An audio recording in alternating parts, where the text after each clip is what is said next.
La Bible dit dans Ésaïe chapitre 66 et le verset 1, « Ainsi parle l'Éternel, le ciel est mon trône et la terre mon marchepied. Quelle maison pourriez-vous me bâtir et quel lieu me donnerez-vous pour demeure? » Prions. Merci Seigneur que tu nous donnes la vérité. Aide-nous à comprendre, à mettre en pratique pour ta gloire. Dans ton nom, je te prie Jésus. Amen. Donc, c'est très clair, n'est-ce pas?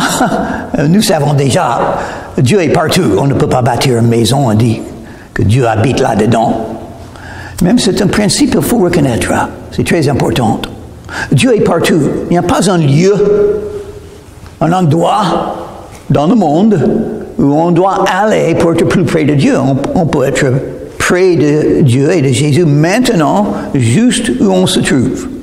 C'est pas vrai de dire, oh, pour aller à cette ville, et on sera plus près de Dieu. Ce n'est pas vrai du tout. Si vous pensez ça, vous ne comprenez pas suivre Jésus, être chrétien, avoir la foi. Donc, pour Dieu, c'est très clair. Il vient de détruire le temple à Jérusalem. Donc, ça serait toujours dans la pensée des gens, il faut faire un autre temple. Mais maintenant, il y avait 2 temples, tous les 2 ont été détruits à cause des péchés. Dieu a fait venir les armées pour tout détruire en Jérusalem 2 fois. La première fois, par les Babyloniens, ils ont détruit le temple que Salomon a construit.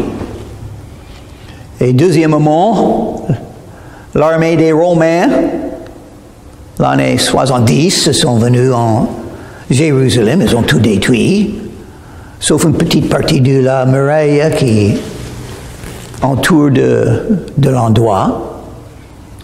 Et il y aura un autre temple quand même. Parce que nous savons, selon Daniel et selon Jésus, Matthieu chapitre 24, et selon Apocalypse, que l'Antéchrist va entrer dans le temple et se déclarer Dieu et demander que tout le monde l'adore, et ceux qui ne font pas, ils vont couper la tête. Ça va arriver sur la terre. Mais il n'y a pas de temple à ce moment. Ça veut dire qu'il y aura un autre temple un jour. Et ça peut être construit juste avant, peut-être, on ne sait pas, juste avant que l'Antéchrist entre dans ce temple. Mais il y aura un autre temple. Pas aujourd'hui. Ça veut dire cet événement, quand l'Antéchrist entre dans le temple, ne peut pas arriver aujourd'hui, parce qu'il n'y a pas de temple. Donc, qu'est-ce qu'on attend alors? On attend l'enlèvement de l'Église. Quand Jésus se manifeste dans les nuées, et tous les croyants sur la terre vont aller le rencontrer, et puis commencera la période de 7 ans de la tribulation sur la terre. On peut en lire, ça commence. Apocalypse chapitre 6 commence la description de cette période de temps horrible, incompréhensible, les douleurs qu'on n'a jamais vues sur la terre. Les gens tués par les milliards, les guerres, les tremblements de terre, beaucoup pire que tous les autres, les volcans, les feux, les meurtriers, la haine qu'on n'a jamais vue, la persécution qu'on n'a jamais vue. Oui, il y aura sans doute beaucoup de convertis à ce moment. Maintenant, quand on a la paix, on a la beauté partout. Quelques-uns viennent à Jésus, parce que le Saint-Esprit appelle. Le Saint-Esprit appelle les gens à venir à Jésus et croire en lui, parce que le jugement vient. Une partie de ce jugement sera un jugement sur la terre. Les hommes sont en train de détruire la terre, parce qu'ils n'obéissent pas les commandements de Dieu. Ils tuent, ils mentent, ils convoitent, et ils n'adorent pas Dieu. en rébellion, ça va marcher. Un être humain en rébellion contre le Tout-Puissant, ça va marcher. Je ne crois pas. Heureusement, vous êtes beaucoup bénis si vous avez réalisé le fait que vous aviez besoin de Jésus. Et vous êtes venu à Jésus pour être sauvé. C'est tout ce qu'il faut. Jésus est partout. Il n'y a pas un endroit, un immeuble où il faut aller pour trouver Jésus. Il est partout. Vous pouvez le trouver dans votre cuisine, votre voiture, en marchant sur la rue, sur un banc. Vous pouvez prier Jésus, invoquer son nom et il vous sauvera. Quiconque invoquera le nom du Seigneur sera sauvé. Ce n'est pas la religion, le vrai christianisme. C'est une relation avec Jésus-Christ. On rencontre Jésus, il est vivant. Et on commence à suivre et marcher avec Jésus et vivre par la foi en lui. On se confie en lui. Il a donné des promesses étonnantes pour nos vies et on le croit. Toutes ces choses, ma mère les a faites. Dieu a tout fait. Verset 1, il est partout. Verset 2, il a tout fait. Il a tout créé. Et tout ont reçu l'existence de l'Éternel. Oh. Et Dieu donne la vie. Il donne la vie humaine, la vie terrestre, mais c'est une vie qui est très courte, n'est-ce pas? Ça va se terminer bientôt, on ne sait pas quand.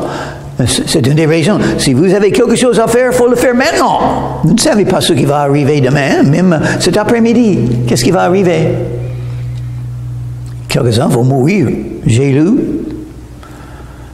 sur Google que 3 personnes meurent chaque seconde sur la terre. Un de ces jours, ça sera vous et ça sera moi. Donc, si vous avez quelque chose à faire, il faut le faire. Et moi, j'ai quelque chose sur mon cœur à ce moment. Je vais vider mes comptes bancaires, presque. Je vais faire quelque chose. Pour Jésus. Pour l'avenir. Pour l'annoncer l'Évangile. Pour que les gens soient sauvés. Pour que l'œuvre des croyants ne soit pas perdue. Mais que ça puisse rester et continuer. Même quand ils ne sont plus là. Moi, je vais le faire. Dieu voulant. Basé sur ce principe. S'il y a quelque chose à faire, il faut le faire maintenant. Voilà une chose à faire. Venez à Jésus. Très importante. Ouvrez votre cœur à Jésus et il entrera. Jésus a dit, Apocalypse chapitre 3, le verset 20, « Voici, je me tiens à la porte et je frappe. Si quelqu'un entend ma voix et ouvre la porte, j'entrerai chez lui. Je souperai avec lui et lui avec moi. » Une vie avec Jésus. Il sera là chez vous. Ça, c'est l'endroit de sainteté. L'endroit saint. Chez vous, en vous. Jésus sera en vous et vous serez en lui. Jésus sera à côté de vous. Toujours. Voici sur qui je porterai mes regards. Sur celui qui souffre et qui a l'esprit battu. L'esprit abattu. Sur celui qui craint ma parole. 2 choses négatives. Les gens souffrent. Celui qui souffre. Si vous êtes un être humain sur la terre, vous avez souffert. De ça, j'en suis sûr. Tout le monde a des souffrances. C'est pourquoi, verset 17 de chapitre 65, en parlant de l'avenir heureuse, l'avenir de la joie, l'avenir dans le royaume de Dieu. On ne se rappellera plus des choses passées. Elles ne reviendront plus à l'esprit. Oh, l'esprit abattu. Celui qui a l'esprit abattu. Pourquoi on a l'esprit abattu? Toutes les mauvaises choses qui sont arrivées dans la vie. Les rêves détruits. Les amours partis. Les blessures, souvent. Les gens qui ont profité de nous. Des gens qui ont menti. Des gens qui nous ont méprisés. On a aimé. Et on nous a donné la haine à la suite. Les souffrances. Les viols. Les souffrances. L'infidélité. Les souffrances. Les problèmes financiers et de sa carrière. Les souffrances. Les ennemis. Les souffrances. Les injustices. Les souffrances. Les parents qui n'étaient pas des bons parents. Les souffrances. Mais Dieu sait. Il sait. Il peut changer le mal dans le bien. C'est un problème d'esprit. Les gens déprimés. Les gens sans espérance. Les gens tristes à cause des souffrances. Mais qu'est-ce qu'il a dit? Ce sont des gens comme ça que Jésus peut aider. Il peut guérir. Il peut toucher. Il peut donner la foi où étaient les doutes. Il peut donner l'amour où était la haine. Il peut donner le courage où était la crainte.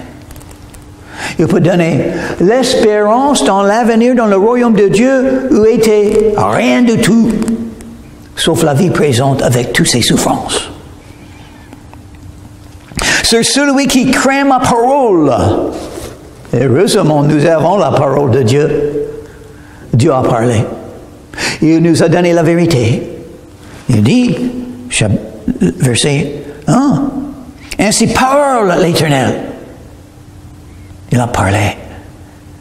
Et nous avons ce grand livre, la parole de Dieu écrite, enseignée par le Saint-Esprit. Pourquoi il y a des sectes? Une raison, ils ne comprennent pas la Bible. On ne peut pas le comprendre sans le Saint-Esprit. C'est le Saint-Esprit qui nous enseigne. Ce n'est pas moi qui enseigne, c'est le Saint-Esprit. J'espère que je puisse ouvrir ma bouche et il accomplira une de ses promesses. Ouvrez la bouche et je la remplirai. Et je la remplirai. Et donc, j'ai confiance qu'il fera ça. Celui qui craint ma parole, parce qu'il y a des avertissements écrits dans la parole. Jésus a souvent parlé de l'enfer, le jugement qui vient. La première chose que Jésus a dit dans son ministère, repentez-vous, car le royaume des cieux est proche. Repentez. La repentance, oui, un changement d'avis. On était en train de suivre un chemin, c'était un chemin humain, un chemin de péché, un chemin sans Dieu, sans foi. Et on se repent, on dit, il me faut un changement. C'est pas bon ce que je fais dans ma vie.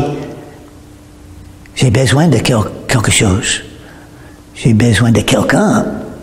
J'ai besoin de Jésus, d'être sauvé de mes péchés et devenir une nouvelle créature par foi en Jésus. C'est ce qu'il me faut. Celui qui craint ma parole. La parole de Dieu parle de ce qui est arrivé dans le passé. Par exemple, Sodome et Gomorrhe. Des villes où on était en rébellion contre Dieu. On a fait toutes sortes d'impudicités. On vivait leur vie sans Dieu, sans foi. Et le jour est venu quand c'était l'heure du jugement. Et d'un coup, un feu est tombé du ciel, a tout brûlé, tout détruit. Dieu est saint. Il voit tout. Nous voyons ce qui se passe dans ce monde et nous disons, c'est horrible, les guerres, les viols, les tricheurs. C'est horrible. ce qui se passe dans ce monde. Les gens qui détruisent leur propre vie par l'alcool et par les drogues. Non, ça ne peut pas être aussi. Ça peut être parce que les hommes sont faibles et le diable, il est là. Il n'aime pas, il ne vous aime pas. Il veut vous détruire. Il veut détruire votre âme afin que vous trouverez l'enfer un jour. L'enfer, c'est sa maison. C'était créé pour le diable et les démons, l'enfer, à mon avis. Il ne faut pas y aller. Jésus veut vous sauver, il vous aime. Il est mort pour vous. Il a tellement souffert pour vous racheter, pour vous donner la vie éternelle.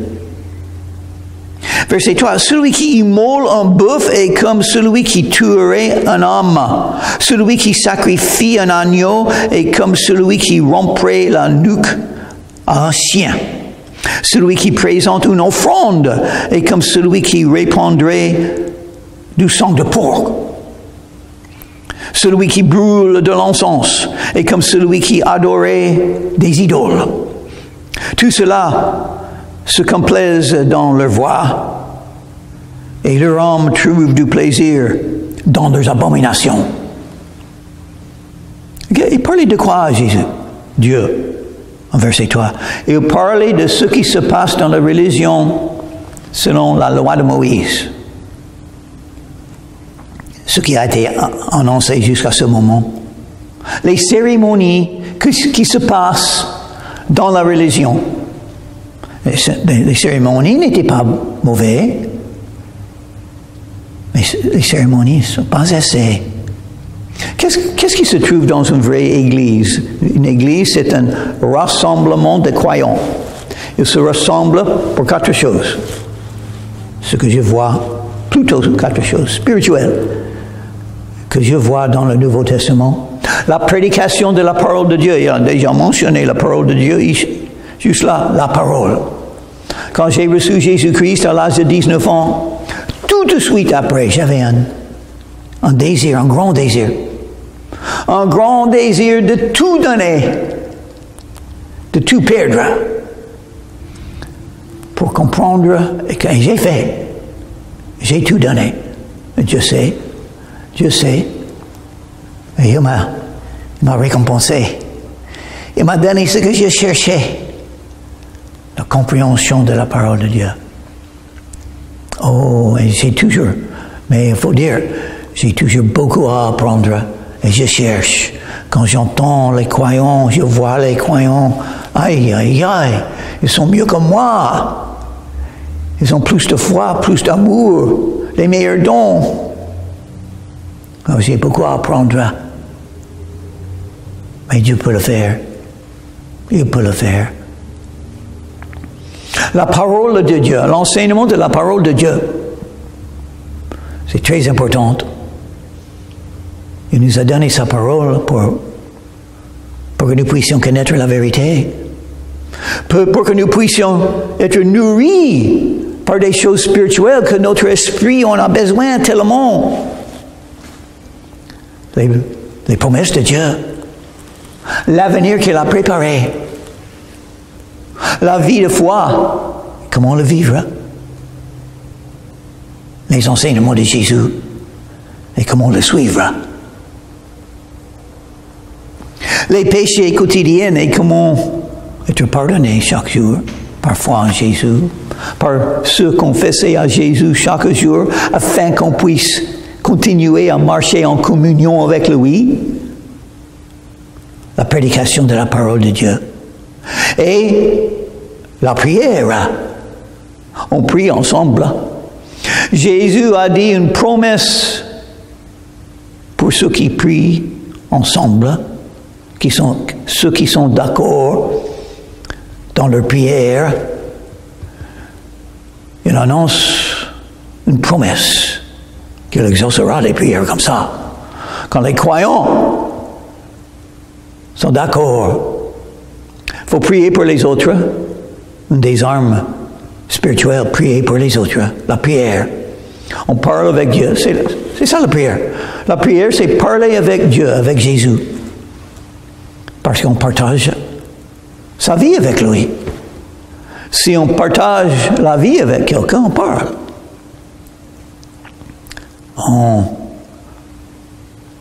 On exprime ses pensées, ses désirs, ses rêves, ses péchés, ses fautes, ses besoins, ses circonstances. Il y a beaucoup à dire dans la prière à Jésus. Et Jésus a dit qu'il faut toujours prier et jamais se relâcher. Il nous faut la prière. Dieu exauce les prières.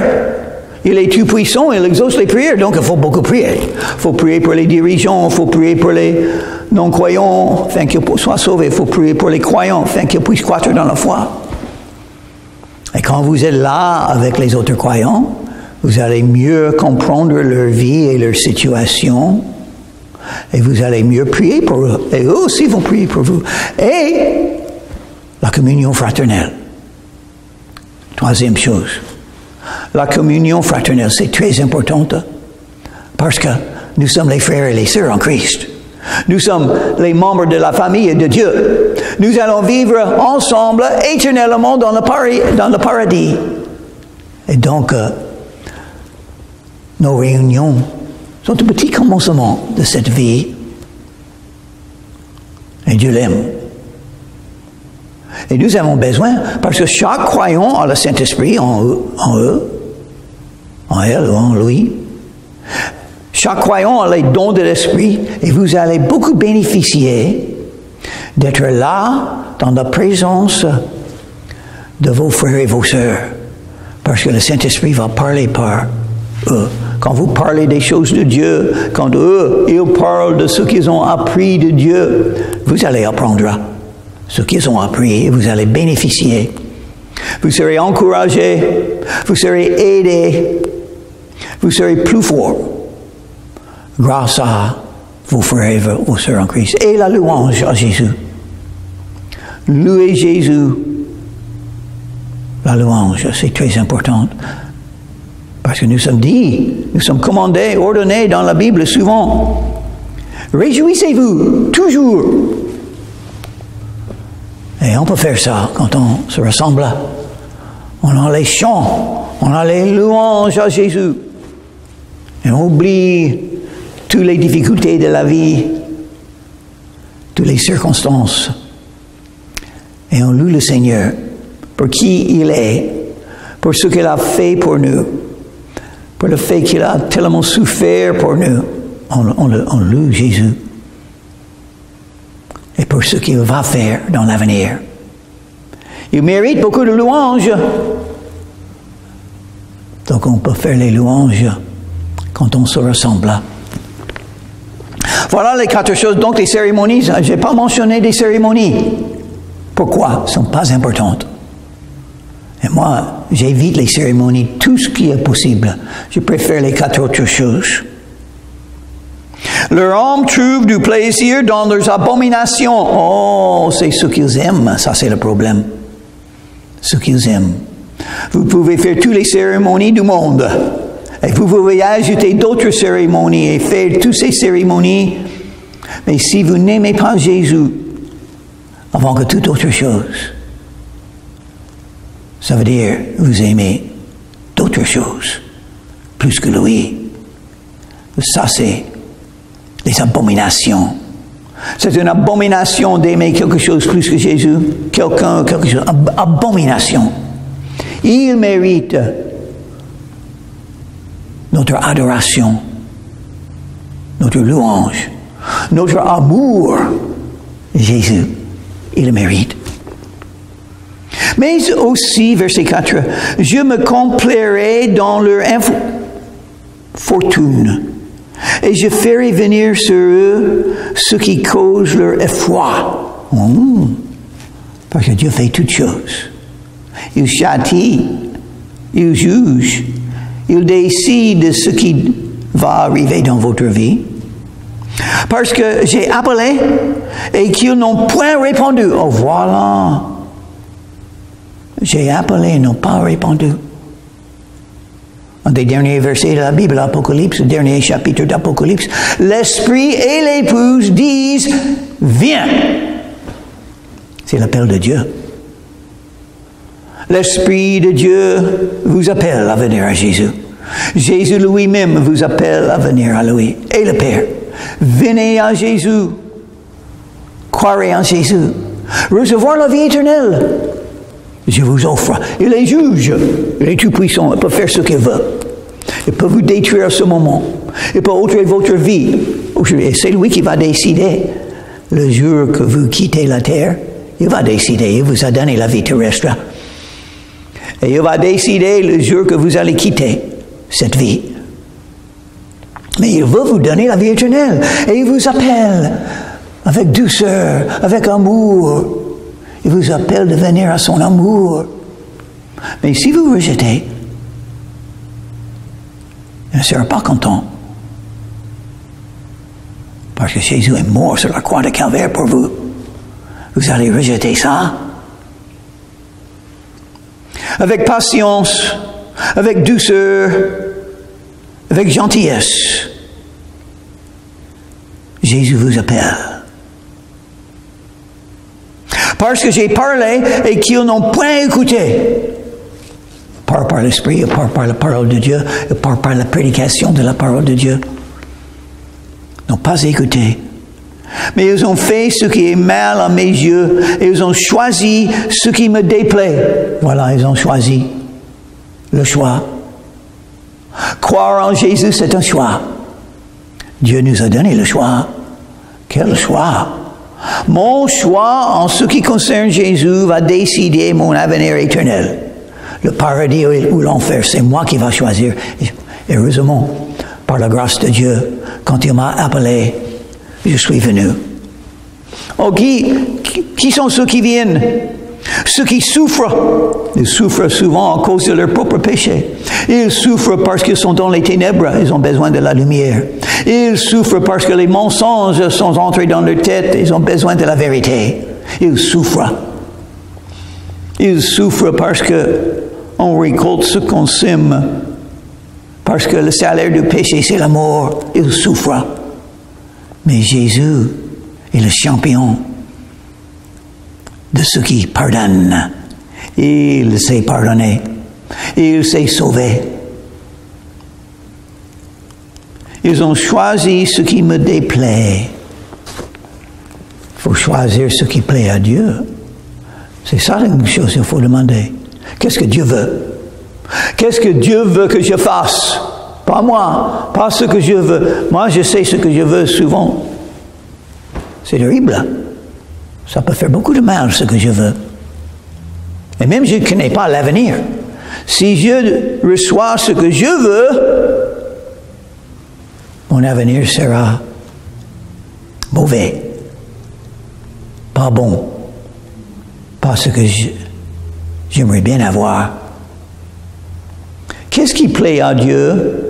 La chose principale, venir à Jésus et croire en lui et recevoir le pardon des péchés et la vie éternelle. J'espère que vous êtes venus à Jésus comme ça. Sinon, aujourd'hui, vous pouvez le faire. C'est une prière sincère à Jésus de votre cœur. Et vous pouvez être sauvés parfois en Jésus. Prions. Merci Seigneur pour cette journée. Merci pour ta parole. Aide-nous à te suivre, à te plaire. Merci pour le salut que tu nous donnes, que l'on ne mérite pas. Aide-nous à te servir dans cette petite vie qui dure pas longtemps. Donc que ta volonté se fasse, Seigneur Jésus. Dans ton nom, je te prie. Amen.